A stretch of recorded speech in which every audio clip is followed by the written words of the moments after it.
പാലാ മരിയസദനത്തിൽ ഓണാഘോഷം വിപുലമായ പരിപാടികളുടെ സംഘടിപ്പിച്ചു. രാവിലെ 10:30 കായിക മത്സരങ്ങൾ ആരംഭിച്ചു. കസേരകളി, വടംവലി, ബോൾ പാസിംഗ്, സുന്ദരിക്ക് പൊട്ടുതൊടൽ തുടങ്ങിയ മത്സരങ്ങൾ നടന്നു.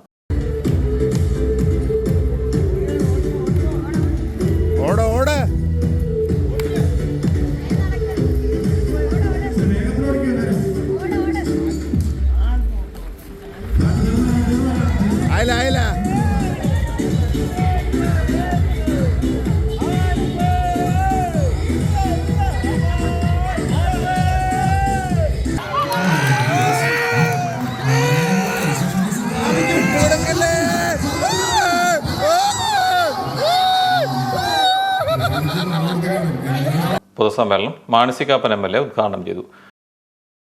ലോകത്തെവിടെ മലയാളികളുണ്ടായാലും അവിടെ ഓണം ആഘോഷിക്കും എന്ന കാര്യത്തിൽ സംശയമില്ല.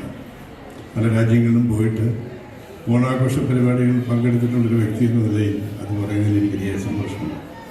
ഏതായാലും ഈ മരിയസദനത്തിലെ അന്തേവാസികളോടും സന്തോഷത്തോടും കുടുംബത്തോടും ഒപ്പം ഈ വർഷത്തെ ഓണം ആഘോഷിക്കാൻ കഴിഞ്ഞതിൽ പങ്കാളിയാക്കാൻ കഴിഞ്ഞതിൽ എനിക്ക് അതിയായ സന്തോഷമുണ്ട്. എല്ലാവർക്കും എൻ്റെ ഒരിക്കൽ കൂടിയുള്ള ഓണാശംസകൾ നേരുന്നു.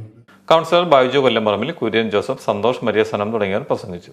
വിഭവസമൃദ്ധമായ ഓണസദ്യയും ഒരുക്കിയിരുന്നു.